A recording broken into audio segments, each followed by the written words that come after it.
नमस्कार मंडळी, मी अपेक्षा, मराठी कंटेंट क्रिएटर. आता पप्पा ना रोज मॉर्निंग वॉकला जातातच, पण आता मुलांना सुद्धा पप्पांसोबत जायचं असतं.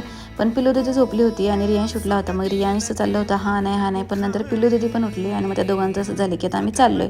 आणि मग दोघांच्या तयारीला थोडासा वेळ लागला. तोपर्यंत पप्पा वेट करत होते आणि मग दोघांनी सुद्धा मस्त स्वेटर वगैरे घातलं, कारण खूप जास्त थंडी होती. आणि मग नंतर बाय बाय वगैरे केलं आम्हाला. आणि त्याच्यानंतर दोघं जण सुद्धा ना पप्पांच्या दिशेने पळत गेले. आणि त्याच्यानंतर हे सगळेजण गेले मॉर्निंग वॉकसाठी. जसं लॉंग ड्राईव्ह असतो ना, तसा हा लॉंग वॉक असतो. म्हणजे 3 ते 4 किलोमीटर वॉक करतात आणि त्याच्यानंतर ना जवळजवळ 9 ते 9:30 लोक घरी येतात.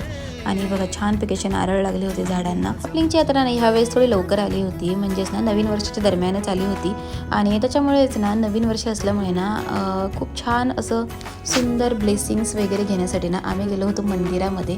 आणि मंदिरात आल्याच्या नंतर ना खूप छान असं प्रसन्न वातावरण, म्हणजे तिकडच्या वाईब्स ज्या असतात त्या फार वेगळ्या असतात. तर मम्मी, मी आणि माझी मुलं आणि त्याचबरोबर ना सगळे चिंटू पिंटूने घेऊन आम्ही गेलो होतो मंदिरात.